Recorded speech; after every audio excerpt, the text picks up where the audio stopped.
Good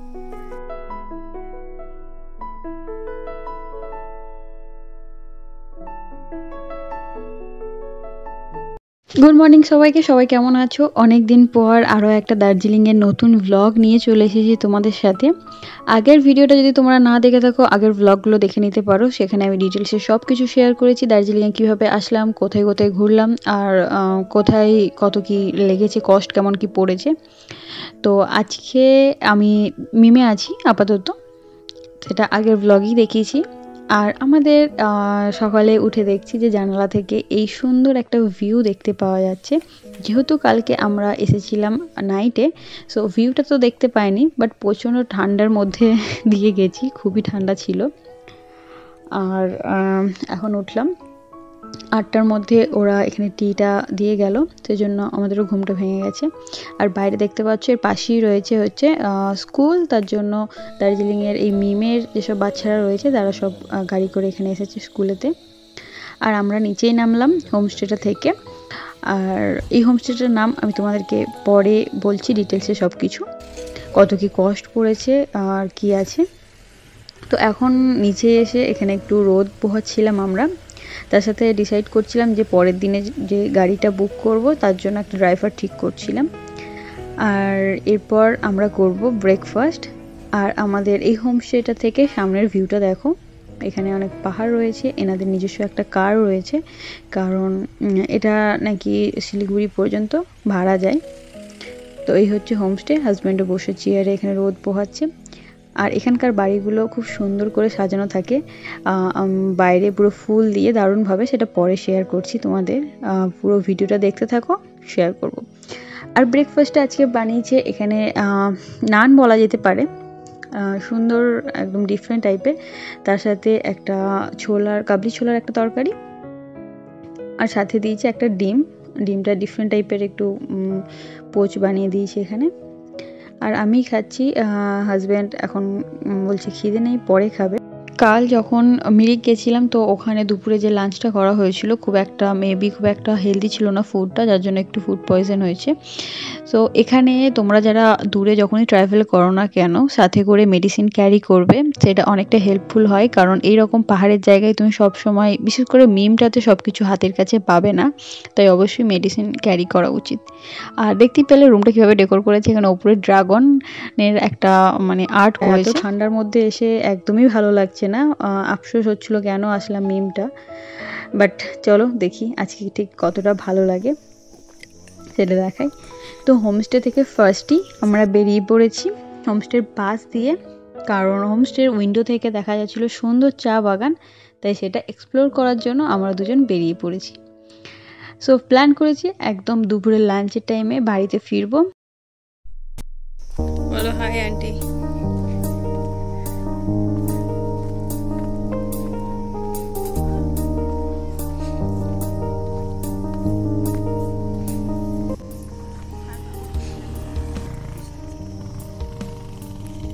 कुछ देना नहीं पड़ता है, जैसे मान लीजिए कोई मटेरियल कुछ जगह सार वगैरह देना पड़ता है क्या? कुछ नहीं देना पड़ता, ऐसे ही होता है।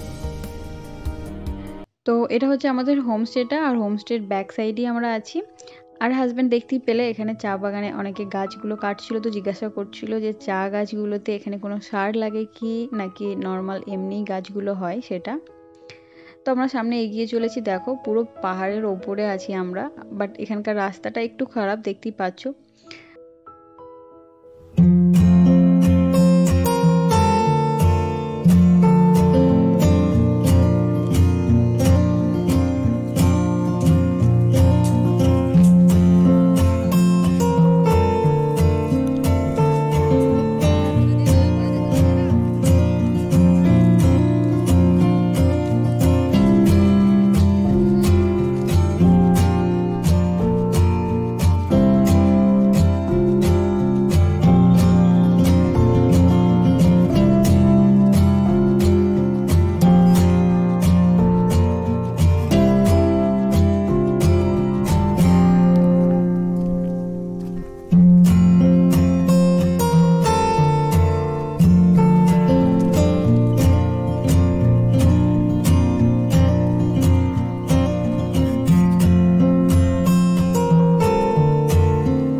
আজকে বেশি কথা বলবো না, আজকে শুধু তোমাদেরকে চারপাশের এত সুন্দর একটা ভিউ সেটা শুধুমাত্র দেখাবো, তোমরা সেই ভিউটা এনজয় করো। আর এটা হচ্ছে বললাম না পাশেই রয়েছে স্কুল এখানকার, তো ওখানে দুজন বাচ্চা হয়তো স্কুলটাতেই যাচ্ছে, আমাদের হোমস্টেটার পাশেই রয়েছে স্কুলটা। তো হোমস্টেটার নাম বলে দেবো আর কত কি চার্জ সেটাও লাস্টে বলে দিচ্ছি। তো এখানে আমি হাজব্যান্ডকে বলছিলাম চলো এখানে একটা রিলস বানাই বা একটা ডিফারেন্ট টাইপের ফটো ক্লিক করি, বাট উনি রাজি হয়নি। তো আমরা আগে এগোতে এগোতে দেখি যে এখানে অনেক হোমস্টে, নতুনভাবে অনেক হোমস্টে হচ্ছে, কারণ মিমে হোমস্টের পরিমাণ খুবই কম, মেবি খুব জোর এখন এই পর্যন্ত এখনও মনে হয় 4টে বা 5টা রয়েছে, হাইয়েস্ট 5টা। তো তার জন্য অনেক নতুন নতুন হচ্ছে জায়গাটাতে।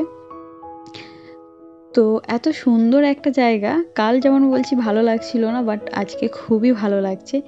এখন আমরা সামনে কোনো একটা জায়গা দেখব, দুজন জাস্ট বসবো আর ভিউটাকে জাস্ট এনজয় করব।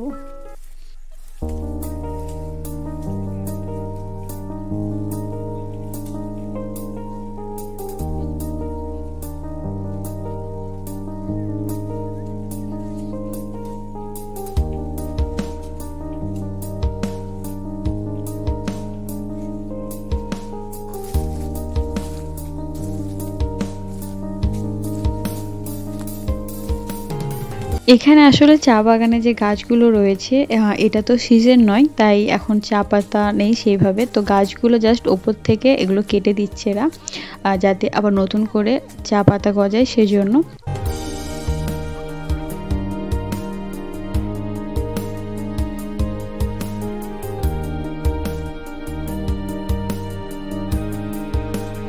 আর ওই দূরে দেখতে পাচ্ছ পাহাড়ের ধাপে ধাপে বসতি রয়েছে, আর এছাড়া এই সাইডে রয়েছে পাহাড় আর সুন্দর কাঞ্চনজঙ্ঘার ভিউ। সো নিচেটা তো যাওয়ার ইচ্ছা আছে, বাট যেতে পারবো না, কারণ প্রচুর অনেক ঢালু, তো সেজন্য ওঠার সময় অনেক কষ্ট হবে, তো সেজন্য এতটা নিচে নামবো না। বাট তোমরা দেখো বাড়িগুলো, জাস্ট দেখো একদম নিচে থেকে পাহাড়ের ওপর পর্যন্ত একদম স্টেপ বাই স্টেপ বাড়িগুলো রয়েছে, বাট ওই বাড়িগুলোতে যাওয়ার ইচ্ছা আছে, নেক্সট এন্ডে দেখাবো ভিডিওর। আর এই হচ্ছে চা পাতা, তোমাদেরকে একদম ক্লোজ দেখাই। কিছু কিছু চা পাতা এখানে কচি পাতা রয়েছে, এই পাতাগুলোই আর কি ওপর থেকে তুলে নেওয়া হয়, যেগুলো ফ্যাক্টরিতে চা বানানো হয়। আমি যাব, ফ্যাক্টরিতে যাওয়ার প্ল্যান আছে, আর তোমাদেরকে ডিটেলসে দেখাবো যে ফ্যাক্টরিতে কিভাবে, কোথায় গিয়ে কীভাবে চা বানানো হচ্ছে। মেবি ভিডিও অ্যালাউ নয়, বাট যতটা পারি তোমাদের সঙ্গে শেয়ার করব।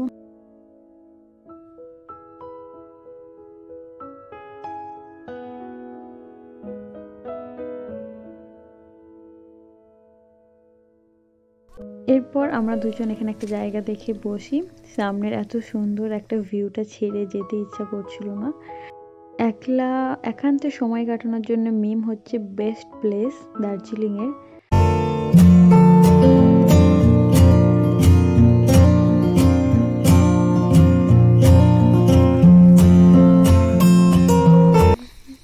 ভালো আছে? কোথা থেকে আসেন? কলকাতা। কলকাতা কোনটা? কলকাতা রাজারহাট। রাজারহাট, আচ্ছা। আপনি ভালো আছেন? হ্যাঁ ভালো, এই কাজ চলছে তো।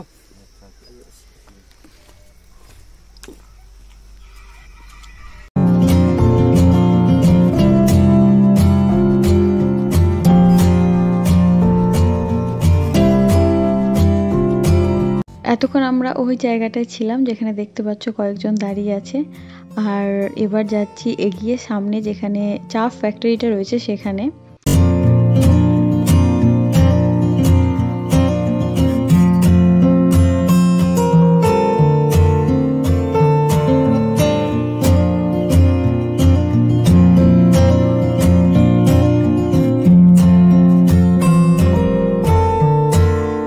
দেখো ওই জায়গাটায় ফার্স্টে ছিলাম যেখানে চা বাগানে কাজ করছিল, আমরা বসেছিলাম। আর এটা হচ্ছে রাস্তাটা, এখান দিয়ে আসলাম। এখানকার রাস্তা অনেক খারাপ, গাড়ি করে প্রচুর রিস্ক, খুব খারাপ রাস্তা। এই যে গরান,